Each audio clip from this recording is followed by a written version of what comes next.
संयुक्त राज्य अमेरिका 1776 में जन्मे हमारा देश कानून के तहत स्वतंत्रता की धार्मिक आधारित विरासत की संतान है। महान प्राकृतिक संसाधनों और उद्योग और नैतिक अनुशासन के लिए अग्रणी लोगों के साथ धन्य हमारा राष्ट्र मजबूत और समृद्ध हुआ और मनुष्य द्वारा तैयार की गई बेहतरीन सरकारी प्रणाली विकसित की। अमेरिका जल्द ही दुनिया के थके, भूखे और गरीबों की शरण स्थली के रूप में जाना जाने लगा। लाखों लोगों ने पुरानी दुनिया में सब कुछ छोड़कर एक ऐसे देश में शुरुआत की जिसने पहल और कड़ी मेहनत और दृढ़ता को पुरस्कृत किया। लाखों लोग जो यहाँ नहीं आए, उन्हें यह जानकर सुकून और आशा मिली कि वास्तव में स्वतंत्रता और अवसर का ऐसा गढ़ था, एक ऐसी जगह जहाँ सपने हकीकत बन सकते थे। आज हमारा देश पहले से कहीं अधिक समृद्ध और शक्तिशाली दिखाई दे रहा है। नई तकनीकों ने हमारे दैनिक जीवन में क्रांति ला दी है।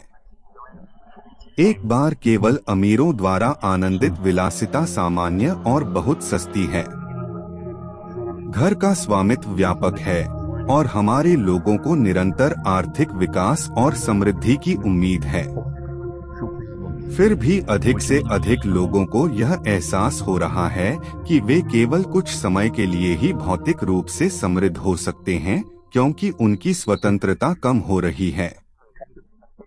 गंभीर वास्तविकता यह है कि अमेरिका अपनी प्रशंसनीय शुरुआत से बहुत दूर चला गया है। हमारे लोग और व्यवसाय आर्थिक, राजनीतिक और सामाजिक समस्याओं के भारी बोझ तले कराहते हैं, जो हमारे देश को महान बनाने वाले मूलभूत सत्यों से व्यापक विचलन का परिणाम है। यदि संयुक्त राज्य अमेरिका को सहना है, तो दूर दूर के नागरिकों को एक बार फिर से कालातीत अवधारणाओं को समझना, गले लगाना और जीना आना चाहिए। अवधारणाओं को कहा जाता है अमेरिकीवाद। अमेरिका का अवलोकन। कोई वर्णन नहीं, केवल पाठ। जॉन एफ मैकमैनस द्वारा निर्मित और सुनाई गई। कोई वर्णन नहीं, केवल पाठ। किस चीज ने अमेरिका को महान बनाया और उसे अन्य देशों से अलग किया? क्या यह प्राकृतिक संसाधन थे? नहीं। अन्य भूमि समान रूप से धन्य हैं। क्या यह लोग थे? नहीं। अमेरिका को बनाने वाले लोग कहीं और से आए थे। क्या यह सरकार की योजना और बुद्धिमत्ता थी जिसने हमारे देश को इतनी ऊंचाई तक पहुंचाया? फिर नहीं। यह नहीं था कि सरकार ने क्या किया जिसने अमेरिका को महान बनाया। सरकार को ऐसा करने से रोका गया जिससे फर्क पड़ा। अमेरिका को अन्य देशों से जो अलग करता है, वह व्यक्ति के लिए स्वतंत्रता थी, काम करने, उत्पादन करने, सफल होने और विशेष रूप से अपने मजदूरों के फल रखने की स्वतंत्रता। अमेरिका ठीक इसलिए महान बना क्योंकि बहुत अधिक सरकार के दमघोंटू प्रभाव को रोका गया था। हालांकि अमेरिका में स्वतंत्रता पूरी तरह से अनर्गल नहीं थी। अमेरिकियों ने अपने कार्यों को 10 आज्ञाओं जैसे नैतिक कोडों के साथ सीमित करने के लिए चुना। व्यक्तिगत नैतिकता और सीमित सरकार, यह एक ऐसा संयोजन है जो अमेरिका की विशेषता है और इसे दुनिया से ईर्ष्या करता है। एक फर्म फाउंडेशन। कोई वर्णन नहीं, केवल पाठ। जब हमारे संस्थापक पिताओं ने फैसला किया कि उनके पास ब्रिटिश उत्पीड़न काफी है, वे टूट गए और स्वतंत्रता की घोषणा की। उन्होंने स्वतंत्रता की घोषणा में एक स्वस्पष्ट सत्य के रूप में कहा कि मनुष्य अपने निर्माता द्वारा कुछ अविच्छेद्य अधिकारों के साथ संपन्न होते हैं। दूसरे शब्दों में, परमेश्वर ने मनुष्य को उसके अधिकार दिए और उनमें से जीवन, स्वतंत्रता और सुख की खोज है। और अगले ही वाक्य में संस्थापकों ने सरकार की उचित भूमिका को परिभाषित किया जब उन्होंने कहा कि इन अधिकारों को सुरक्षित करने के लिए सरकारें स्थापित की जाती हैं। यह हमारे राष्ट्र का संपूर्ण दार्शनिक आधार है। यहाँ सरकार वैध रूप से धन का पुनर्वितरण नहीं कर सकती है, लोगों के जीवन पर अधिकार कर सकती है और दमनकारी कराधान, विनियमों और नियंत्रणों के साथ मनुष्य के अस्तित्व पर हावी हो सकती है। संस्थापकों के अनुसार सरकार को एक नकारात्मक शक्ति बनना था जो लोगों को अकेला छोड़ देती है। इसका एकमात्र कार्य नागरिकों को एक दूसरे से और विदेशी सरकारों से और विशेष रूप से स्वयं अपनी सरकार से बचाना है। संस्थापकों ने लोगों के लिए काम करने के लिए एक सकारात्मक शक्ति बनने के लिए सरकार नहीं बनाई, कुछ से लेने के लिए, दूसरों को देने के लिए। वे समझ गए कि जब कोई सरकार एक नागरिक के लिए कुछ करना शुरू करती है तो उसे ऐसा करने के लिए दूसरे से लेना पड़ता है और इस प्रक्रिया में यह दोनों पर नियंत्रण हासिल कर लेता है। स्वतंत्रता के लिए लड़ाई। कोई वर्णन नहीं, केवल पाठ। ब्रिटेन के शासकों ने स्वतंत्रता की घोषणा को स्वीकार नहीं किया, इसलिए हमारे पूर्वजों को इसे कायम रखने के लिए युद्ध करना पड़ा। 1783 तक स्वतंत्रता के लिए युद्ध जीत लिया गया था और ब्रिटिश सेना को समुद्र के पार वापस भेज दिया गया था। लेकिन उस समय की सरकारी व्यवस्था कमजोर थी।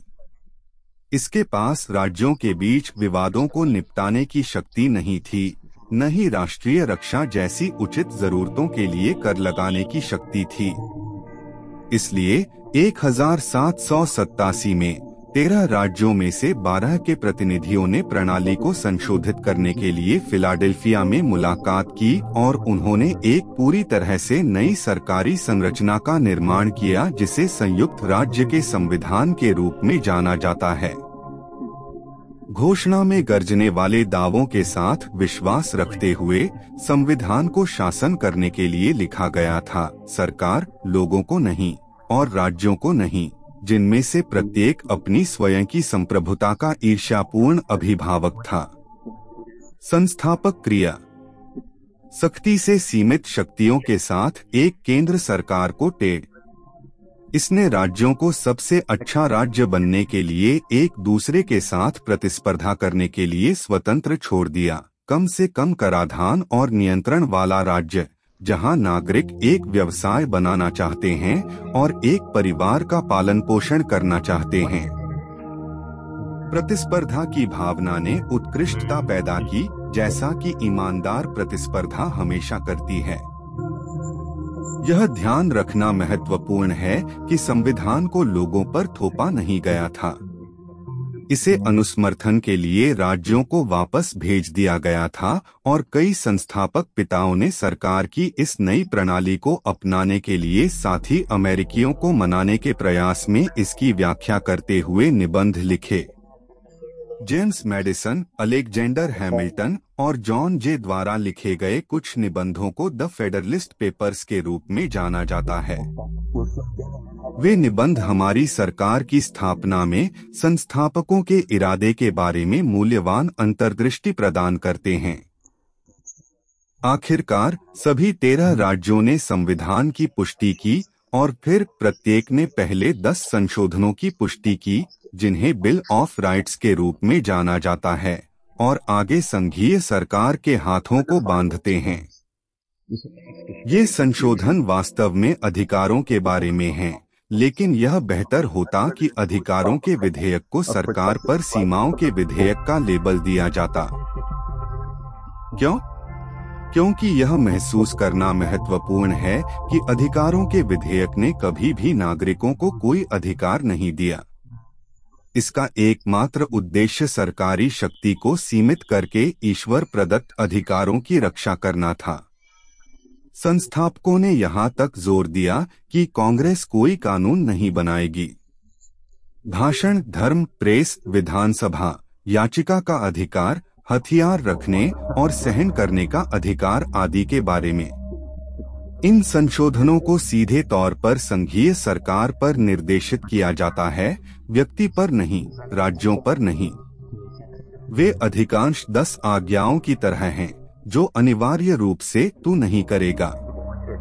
बिल ऑफ राइट्स कहता है कि कांग्रेस नहीं करेगी, नहीं करेगी, नहीं करेगी, अद्भुत 10वें संशोधन तक, जो प्रभावी रूप से कहता है, अगर हम कुछ भूल गए तो आप ऐसा नहीं कर सकते। सरकार का अमेरिकी रूप, कोई वर्णन नहीं, केवल पाठ। जब बेंजामिन फ्रैंकलिन संवैधानिक सम्मेलन से बाहर निकले तो उनसे एक महिला ने पूछा, सर, आपने हमें क्या दिया है? उनकी तत्काल प्रतिक्रिया थी, ए रिपब्लिक मैडम, अगर आप इसे रख सकते हैं।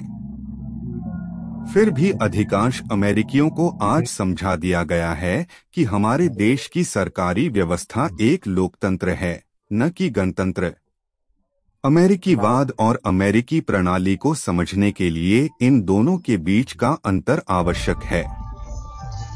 इससे पहले कि हम राजनीतिक व्यवस्थाओं पर चर्चा करें, हालांकि यह उस भ्रम को दूर करने में मददगार है जो राजनीतिक स्पेक्ट्रम के बारे में फैलाया गया है। कई लोगों को यह विश्वास करने के लिए प्रेरित किया गया है कि राजनीतिक स्पेक्ट्रम समूहों जैसे कम्युनिस्टों को सबसे बाईं ओर, फासिस्टों या तानाशाहों को सबसे दाईं ओर और राजनीतिक नरमपंथियों या मध्यमार्गियों को बीच में रखता है। हालांकि एक अधिक सटीक राजनीतिक स्पेक्ट्रम सरकार को सुदूर दाईं ओर 0 शक्ति, सुदूर बाईं ओर 100% शक्ति होने के रूप में दिखाएगा। सबसे दाईं ओर कोई सरकार नहीं है। साम्यवाद, समाजवाद, नाजीवाद, फासीवाद, राजकुमारों, सामंतों, तानाशाहों, राजाओं, कुल सरकार के किसी भी रूप जैसे लेबल के तहत चरम वामपंथी कुल सरकार की विशेषता है। जो लोग दावा करते हैं कि नाजी और फासीवादी दक्षिणपंथी हैं, वे कभी भी अपनी शर्तों को परिभाषित नहीं करते हैं। यह भ्रम फैलाने के बराबर है। राजनीतिक स्पेक्ट्रम के मध्य में लोगों के अधिकारों की रक्षा करने की अपनी उचित भूमिका तक सीमित सरकार का प्रकार पाया जा सकता है। यहीं पर संयुक्त राज्य अमेरिका का संविधान है। जो लोग इस प्रकार की सरकार की वकालत करते हैं, वे वास्तव में संवैधानिक नरमपंथी हैं। तो आइए सरकार के बुनियादी रूपों का विश्लेषण करें। वो हैं: टाइम्स राजशाही या तानाशाही, एक के द्वारा शासन। टाइम्स अल्पतंत्र, कुछ लोगों का शासन। टाइम्स लोकतंत्र, बहुमत से शासन। टाइम्स गणराज्य, कानून द्वारा शासन। और टाइम्स अराजकता, जिस पर किसी का शासन नहीं है। इन पांचों पर चर्चा करते हुए हम देखेंगे कि उन्हें और भी कम तक सीमित किया जा सकता है। पहले राजशाही या तानाशाही को देखते हुए, सरकार का यह रूप वास्तव में व्यावहारिक अर्थों में मौजूद नहीं है। यह हमेशा एक ऐसा समूह होता है जो अपने सदस्यों में से एक को सामने रखता है। एक राजा के पास रईसों या अरलों की अपनी परिषद होती है और हर तानाशाह के पास उसके नौकरशाह या कमिसार होते हैं, पर्दे के पीछे के लोग। यह किसी एक का शासन नहीं है, भले ही एक व्यक्ति दृश्यमान नेता हो। यह एक समूह द्वारा शासन है। तो चलिए राजशाही तानाशाही को खत्म करते हैं, क्योंकि यह वास्तव में कभी मौजूद नहीं है। अल्पतंत्र, जो एक समूह द्वारा शासन किया जाता है, पूरे इतिहास में सरकार का सबसे सामान्य रूप है और यह आज सरकार का सबसे सामान्य रूप है। दुनिया के अधिकांश राष्ट्रों पर कुछ शक्तिशाली लोगों का शासन है और इसलिए कुलीनतंत्र बना रहता है। दूसरे छोर पर हम अराजकता पाते हैं, जिसका अर्थ है सरकार के बिना कुछ लोगों ने इतिहास पर नजर डाली है और पाया है कि इसके कई सबसे बुरे अपराध सरकारों द्वारा किए गए हैं। इसलिए उन्होंने फैसला किया कि सरकार न होना एक अच्छा विचार हो सकता है। लेकिन यह एक गलती है, क्योंकि जैसा कि प्राचीन यूनानियों ने कहा था, कानून के बिना कोई स्वतंत्रता नहीं हो सकती। हमारे संस्थापक पिता सहमत थे और मानते थे कि किसी भी सीमा में सरकार की कुछ राशि एक आवश्यक शक्ति है। सभ्य व्यवस्थित समाज। हालांकि अराजकता की स्थिति में हर किसी को जीवन, स्वतंत्रता और संपत्ति और परिवार के सदस्यों के जीवन की रक्षा करनी होती है। सभी को सशस्त्र होना चाहिए और आंदोलन गंभीर रूप से प्रतिबंधित है, क्योंकि किसी की संपत्ति को हर समय सुरक्षित रखना पड़ता है। सभ्य लोगों ने हमेशा किसी को रखवाली करने के लिए नियुक्त किया है, एक शेरिफ, एक पुलिस बल या सरकार की कुछ शाखा। एक बार कानून लागू होने के बाद लोग स्वतंत्र थे। वे अपनी संपत्ति छोड़ सकते थे, खेतों में काम कर सकते थे इत्यादि। संक्षेप में, सरकार की उचित मात्रा सभी को स्वतंत्र बनाती है। कुछ ऐसे हैं जो अराजकता की वकालत करते हैं, हालांकि इसलिए नहीं कि वे कोई सरकार नहीं चाहते, बल्कि इसलिए कि उनके पास जो है वह उन्हें पसंद नहीं है। वे अराजकता को क्रांतिकारी परिवर्तन के एक उपकरण के रूप में उपयोग करते हैं। अराजकता की स्थिति बहुत हद तक एक निर्वात की तरह होती है, जहां कोई चीज उसे भरने के लिए दौड़ पड़ती है। ये गणना करने वाले अराजकतावादी दंगों, हत्याओं, लूटपाट और आतंकवाद से मौजूदा सरकार को तोड़ने का काम करते हैं। दुख की बात है कि इस तरह की अराजकता में रहने वाले लोग अक्सर उन लोगों के पास जाते हैं जो इसे समाप्त करने में सक्षम होते हैं और उनसे व्यवस्था संभालने और व्यवस्था बहाल करने के लिए विनती करते हैं। और अराजकता को खत्म करने में सबसे अच्छा कौन है? वही लोग जिन्होंने इसे शुरू किया था।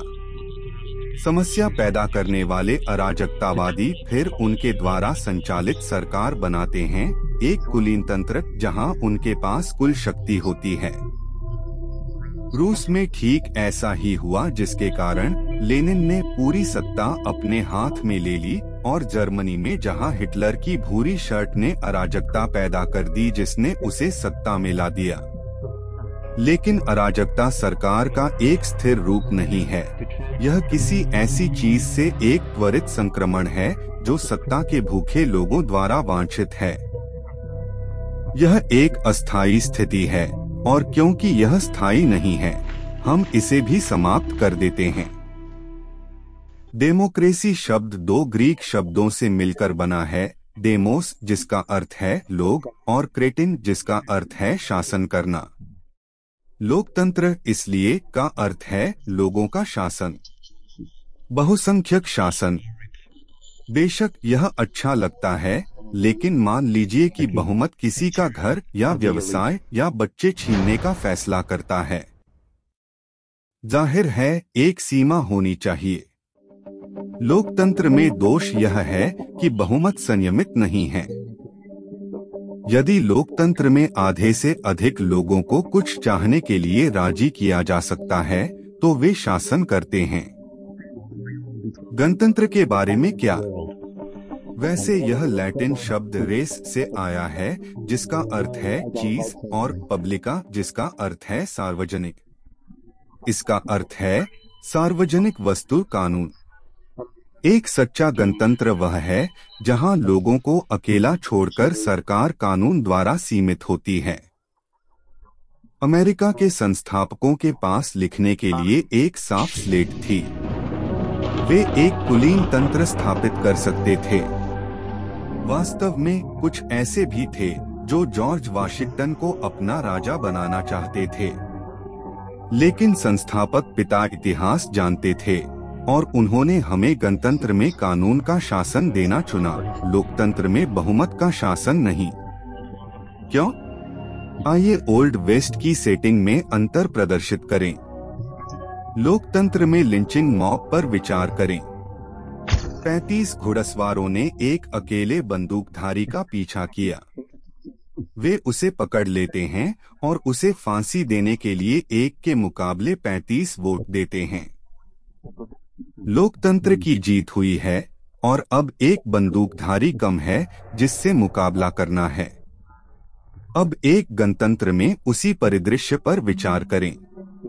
35 घोड़े सवार बंदूकधारी को पकड़ते हैं और उसे फांसी पर लटकाने के लिए 35 के मुकाबले एक को वोट देते हैं।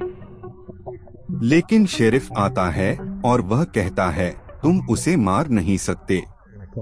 उन्हें एक निष्पक्ष राह पर अपना अधिकार मिल गया है, इसलिए वे बंदूकधारी को वापस शहर ले जाते हैं। उसके साथियों की एक जूरी का चयन किया जाता है और वे सबूत और बचाव सुनते हैं और वे तय करते हैं कि क्या उसे फांसी दी जाएगी। क्या जूरी भी बहुमत के नियम से फैसला करती है? नहीं, इसे सर्वसम्मति से होना चाहिए या वह मुक्त हो जाता है। गनमैन के अधिकार बहुमत के शासन के अधीन नहीं हैं, बल्कि कानून के अधीन हैं। यह एक गणतंत्र का सार है। कई अमेरिकियों को यह जानकर आश्चर्य होगा कि लोकतंत्र शब्द स्वतंत्रता की घोषणा या अमेरिकी संविधान में प्रकट नहीं होता है।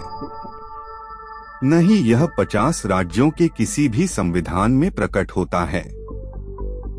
संस्थापकों ने हमें लोकतंत्र से दूर रखने के लिए वह सब कुछ किया जो वे कर सकते थे।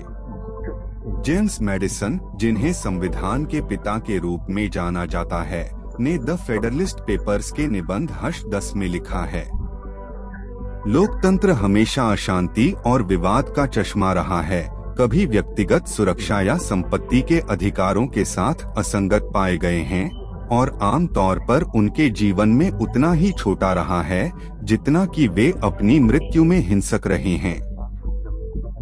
अलेक्जेंडर हैमिल्टन सहमत हुए और उन्होंने कहा, हम एक रिपब्लिकन सरकार हैं। निरंकुशता या लोकतंत्र की चरम सीमा में वास्तविक स्वतंत्रता कभी नहीं पाई जाती है।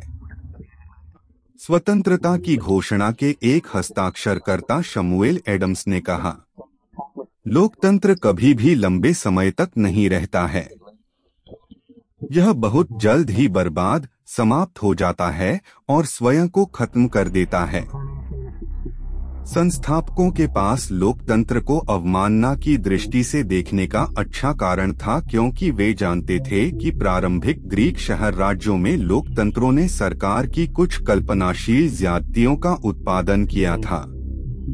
हर मामले में वे भीड़ के शासन, फिर अराजकता और अंत में एक कुलीनतंत्र के तहत अत्याचार के साथ समाप्त हुए।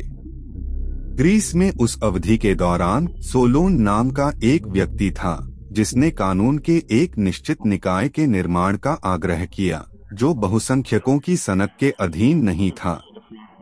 लेकिन इसके साथ यहाँ यूनानियों ने सोलन की बुद्धिमान सलाह को कभी नहीं अपनाया। रोमियो ने सोलोन के कानूनों के बारे में वे जो जानते थे उसके आधार पर उन्होंने रोमन कानून की 12 तालिकाएं बनाई और वास्तव में एक गणतंत्र का निर्माण किया जिसने सरकारी शक्ति को सीमित कर दिया और लोगों को अकेला छोड़ दिया।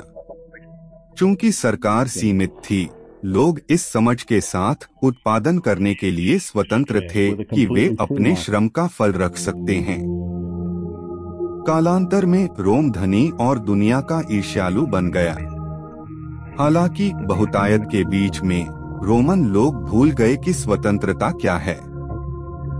वे भूल गए कि स्वतंत्रता का सार सरकार की उचित सीमा है। जब सरकारी शक्ति बढ़ती है तो लोगों की स्वतंत्रता कम हो जाती है। एक बार जब रोमनों ने अपने गार्ड को हटा दिया तो सत्ता चाहने वाले राजनेताओं ने उन्हें रोमन संविधान में दी गई शक्तियों से अधिक करना शुरू कर दिया। कुछ लोगों ने सीखा कि वे ऐसे राजनेताओं का चुनाव कर सकते हैं जो सरकारी शक्ति का उपयोग कुछ से संपत्ति लेने और दूसरों को देने के लिए करेंगे। कृषि सब्सिडी शुरू की गई, उसके बाद आवास और कल्याण कार्यक्रम शुरू किए गए। अनिवार्य रूप से करों में वृद्धि हुई और निजी क्षेत्र पर नियंत्रण लगाया गया। जल्द ही रोम के कई निर्माता अब गुजारा नहीं कर सकते थे और वे खैरात पर चले गए। उत्पादकता में गिरावट आई, कमी विकसित हुई और भीड़ सड़कों पर घूमने लगी और सरकार से रोटी और सर्कस की मांग करने लगी। कई लोगों को सुरक्षा के लिए स्वतंत्रता का व्यापार करने के लिए प्रेरित किया गया। आखिरकार पूरा सिस्टम ही चरमरा गया। वे गणतंत्र से लोकतंत्र में चले गए और कैसर की प्रगति के तहत एक कुलीन तंत्र के साथ समाप्त हो गए। इस प्रकार लोकतंत्र स्वयं सरकार का एक स्थिर रूप नहीं है। इसके बजाय यह सीमित सरकार से एक अल्पतंत्र के असीमित शासन के लिए क्रमिक संक्रमण है। यह जानते हुए हम अमेरिकियों के रूप में अंततः केवल दो विकल्पों के साथ बचे हैं। हम अपने गणतंत्र को रख सकते हैं, जैसा कि फ्रैंकलिन ने कहा था, या हम अनिवार्य रूप से एक कुलीन वर्ग अभिजात वर्ग के अत्याचार के साथ समाप्त हो जाएंगे। पूंजीवाद का उचित दृष्टिकोण। कोई वर्णन नहीं, केवल पाठ। जिस तरह राजनीतिक व्यवस्थाओं को लेकर व्यापक भ्रम है, उसी तरह आर्थिक क्षेत्र में भी भ्रम है। 20वीं शताब्दी के दौरान अमेरिकियों को यह विश्वास दिलाया गया कि पूंजीवाद और कम्युनिस्ट दुनिया के बीच एक बड़ा संघर्ष चल रहा है। पूंजीवाद का उचित दृष्टिकोण। कोई वर्णन नहीं, केवल पाठ। जिस तरह राजनीतिक व्यवस्थाओं को लेकर व्यापक भ्रम है, उसी तरह आर्थिक क्षेत्र में भी भ्रम है। 20वीं शताब्दी के दौरान अमेरिकियों को यह विश्वास दिलाया गया कि पूंजीवाद और कम्युनिस्ट दुनिया के बीच एक बड़ा संघर्ष चल रहा है। निस्संदेह एक संघर्ष मौजूद था, लेकिन वास्तविक विरोधियों को शायद ही कभी ठीक से पहचाना गया था। आर्थिक प्रणालियों के बारे में कोई भी चर्चा पहले परिभाषित शर्तों के बिना समझ में नहीं आएगी, और अर्थशास्त्र में सबसे बुनियादी शब्दों में से एक पूंजी है, जिसकी परिभाषा उत्पादन के साधन है। यह समझाने के लिए कि पूंजी क्या है, आइए एक बहुत ही सरल अर्थव्यवस्था पर विचार करें। एक छोटे से द्वीप की रेत पर एक कास्टवे अभी-अभी तट पर आया है। उसके पास खाना नहीं है और वह भूखा है। वह द्वीप की खोज करता है, लेकिन उसे कोई जामुन, नारियल या खाने योग्य कुछ भी नहीं मिलता है। वह वापस पानी में जाता है और अपने नंगे हाथों से मछली पकड़ने की कोशिश करता है, लेकिन असफल रहता है। इसलिए वह वापस किनारे पर चला जाता है। उसे एक झाड़ी मिलती है। वह एक शाखा तोड़ देता है और एक नुकीला सिरा बनाने के लिए एक सिरे को कुतरता है। वापस पानी में वह जाता है और अपने भाले के साथ वह मछली पकड़ता है। उसका भाला पूंजी है। यह मछली पकड़ने के उत्पादन का साधन है। उसने अपना कुछ समय और अपनी कुछ ऊर्जा कुछ ऐसा बनाने के लिए छोड़ दी जिसे वह खा नहीं सकता था, लेकिन कुछ ऐसा जो उसे कुछ ऐसा बनाने में मदद करे जिसे वह खा सके। पूंजी इसलिए मछली पकड़ने के लिए उपकरण, मशीनरी और यहाँ तक कि एक आदमी के हाथ से बना भाला भी हो सकता है। ऐसी स्थिति होने पर विचार करें कि पूर्व सोवियत संघ के साथ साथ चीन और क्यूबा में कम्युनिस्टों ने हमेशा औजारों और मशीनरी का उपयोग किया है। वहाँ के अधिकारी भी लोगों को राजधानी के रूप में देखते हैं। इसलिए कठोर परिभाषा के अनुसार क्या साम्यवादी पूंजीपति नहीं है? उस मामले के लिए क्या हर कोई पूंजीपति नहीं है? तो क्या हर आर्थिक व्यवस्था पूंजीवादी व्यवस्था नहीं है? साम्यवादी व्यवस्था क्या है और अमेरिकी पूंजीवादी व्यवस्था क्या मानी जाती है? इसके बीच क्या अंतर है? अंतर पूंजी का स्वामित्व है। क्या प्रणाली एकाधिकारवादी, राज्य नियंत्रित पूंजीवाद या प्रतिस्पर्धी मुक्त उद्यम पूंजीवाद है? इन दो विरोधी आर्थिक व्यवस्थाओं के बीच हमेशा लड़ाई होती रही है। आगे बढ़ने से पहले मुक्त बाजार को भी परिभाषित करते हैं। मूल रूप से यह एक स्वविनियमन प्रणाली है जिसमें सभी पक्ष एक दूसरे के साथ लेन देन करने के लिए पूरी तरह से स्वतंत्र हैं।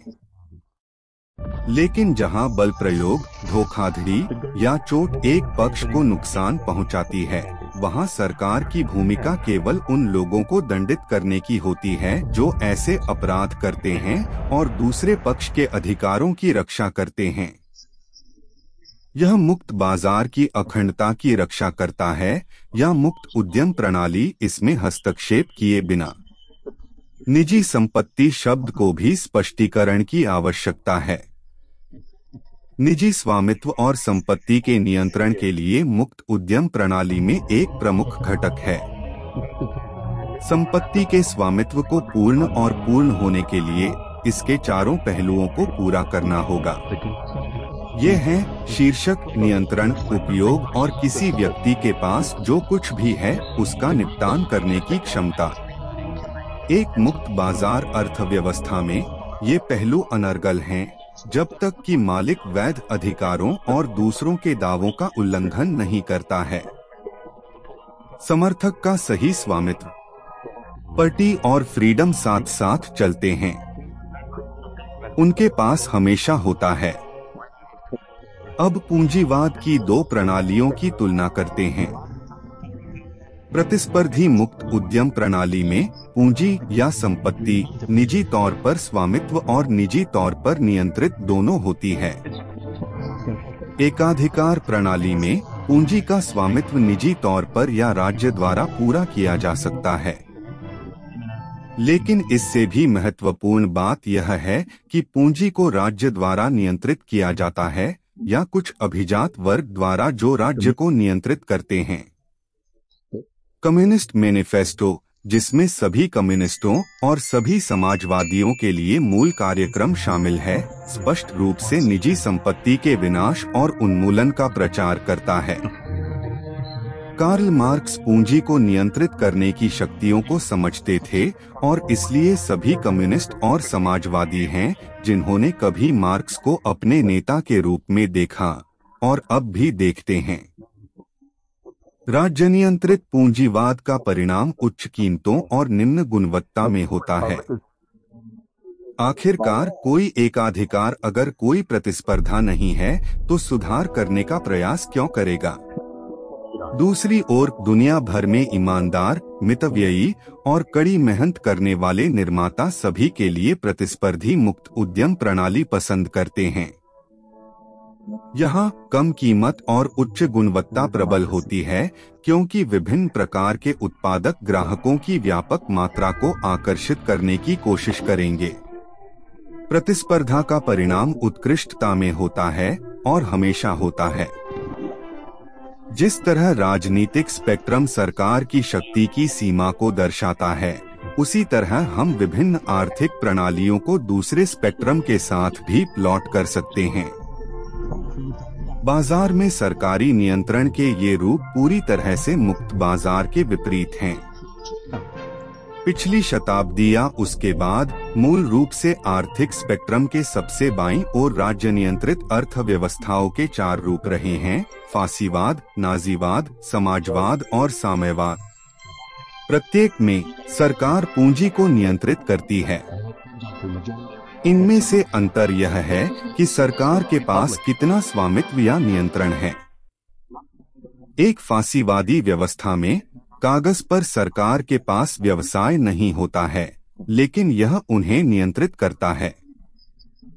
मुसोलिनी के इटली में भले ही उनके पास व्यवसायों के लिए शीर्षक नहीं था, उन्होंने मालिकों को बताया कि क्या उत्पादन करना है, कितना उत्पादन करना है, कब उत्पादन करना है, कच्चा माल कहाँ से खरीदना है, किसे किराए पर लेना है, किसे आग लगानी है और किस कीमत पर शुल्क।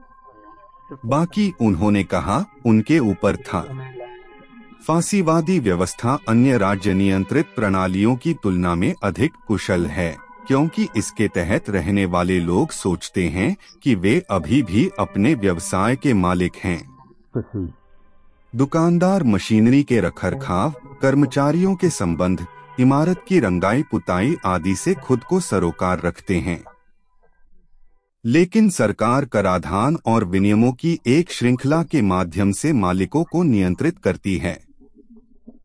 नाजीवाद के तहत, जिसका अर्थ है राष्ट्रीय समाजवाद, इसके समर्थक एक कदम आगे बढ़े और वोक्सवैगन जैसे कुछ निगमों का स्वामित्व हासिल कर लिया। हालांकि हिटलर ने अन्य औद्योगिक दिग्गजों के स्वामित्व को जब्त नहीं किया, उसने बस उन्हें नियंत्रित किया, जैसे मुसोलिनी ने इटली में व्यवसायों को नियंत्रित किया था। समाजवाद वह जगह है जहां सरकारी अधिकारी पूरी अर्थव्यवस्था पर नियंत्रण का लाभ उठाने के लिए परिवहन, संचार और उपयोगिताओं जैसे प्रमुख उद्योगों पर कब्जा कर लेते हैं। उद्योग के इन महत्वपूर्ण क्षेत्रों के स्वामित्व के माध्यम से और सरकारी नियामक एजेंसियों का निर्माण करके समाजवादी लगभग हर चीज पर नियंत्रण हासिल कर लेते हैं। अंत में साम्यवाद है, आर्थिक अर्थों में सभी का दादा। एक तरह से साम्यवाद फासीवाद से अधिक ईमानदार है, क्योंकि सभी पूंजी का स्वामित्व और नियंत्रण राज्य द्वारा किया जाता है। इसके बारे में कोई बहाना नहीं है। आइए अब हम राजनीतिक और आर्थिक व्यवस्थाओं को मिला दें, क्योंकि अंततः एक के बिना दूसरे का कभी अस्तित्व ही नहीं होता। हम फिर से देखते हैं कि केवल दो अंतिम विकल्प हैं। एक गणतंत्र में एक प्रतिस्पर्धी मुक्त उद्यम प्रणाली या एक कुलीनतंत्र के तहत एकाधिकारवादी राज्य नियंत्रित प्रणाली। नैतिकता कारक कोई वर्णन नहीं, केवल पाठ। नैतिक लोग हमेशा अमेरिका की ताकत का अहम हिस्सा रहे हैं। संस्थापक पिता बाइबल की इस शिक्षा को अच्छी तरह से समझते थे कि धार्मिकता एक राष्ट्र को ऊंचा उठाती है। वे यह भी जानते थे कि एक मुक्त बाजार अर्थव्यवस्था और एक गणराज्य के तहत सीमित सरकार को नैतिकता के बिना सहने की उम्मीद करना असंभव की उम्मीद कर रहा था। जेम्स मैडिसन ने आगाह किया था कि केवल सीमित सरकार ही हमारे राष्ट्र के लिए अपर्याप्त थी, और जॉन एडम्स ने देखा, हमारा संविधान केवल एक नैतिक और धार्मिक लोगों के लिए बनाया गया था। यह किसी अन्य की सरकार के लिए पूरी तरह से अपर्याप्त है। जॉर्ज वाशिंगटन ने कहा, तर्क और अनुभव दोनों हमें यह उम्मीद करने से रोकते हैं कि धार्मिक सिद्धांत के बहिष्कार में राष्ट्रीय नैतिकता प्रबल हो सकती है। फिर भी आज ऐसे लोग हैं जो सोचते हैं कि स्वतंत्रता लाइसेंस है और नैतिकता राजनीति और अर्थशास्त्र के लिए महत्वहीन या अप्रासंगिक है। लेकिन जैसा कि बेंजामिन फ्रैंकलिन ने कहा, केवल एक गुणी लोग ही स्वतंत्रता के लिए सक्षम हैं। जैसे जैसे राष्ट्र भ्रष्ट और शातिर होते जाते हैं, उन्हें स्वामियों की अधिक आवश्यकता होती है। एक चौराहे पर अमेरिका। कोई वर्णन नहीं, केवल पाठ। अमेरिकीवाद के विकल्प ने मानव जाति के अधिकांश सहस्राब्दियों से गुलामों के रूप में रहने की निंदा की है। यह विचार है कि अधिकार पुरुषों के असीमित शासन के अनुसार एक कुलीनतंत्र द्वारा दिए गए विशेषाधिकार हैं। राज्य को देश की राजधानी पर नियंत्रण रखना चाहिए या उसका स्वामित्व होना चाहिए, जिसमें सभी आर्थिक गतिविधियां एक केंद्रीय शक्ति द्वारा निर्देशित हों, और वह नैतिकता महत्वहीन है, और यह कि स्वतंत्रता और अवसर पर सुरक्षा को प्राथमिकता दी जाती है। हमारा देश लगातार रास्ते से भटक रहा है, और जिन सिद्धांतों ने अमेरिका की महानता को जन्म दिया, उन्हें दरकिनार किया जा रहा है। हमारे लिए सरल प्रश्न है, क्या हम अपने राष्ट्र के संस्थापक सिद्धांतों से दूर खिसकना जारी रखते हैं, या क्या हम उस तरह की सरकार की ओर लौटते हैं जो हमें विरासत में मिली है? अमेरिकियों के लिए समय समाप्त हो रहा है। जो महसूस करते हैं कि कुछ गलत है, उन्हें तय करना है कि हम आने वाली पीढ़ियों के लिए कैसा देश छोड़ेंगे। केवल पर्याप्त संख्या में अमेरिकियों को स्वतंत्रता की लड़ाई में शामिल होने और हमारे राष्ट्र को कम सरकार, अधिक जिम्मेदारी और भगवान की मदद से एक बेहतर दुनिया की ओर लौटने की आवश्यकता है। अंत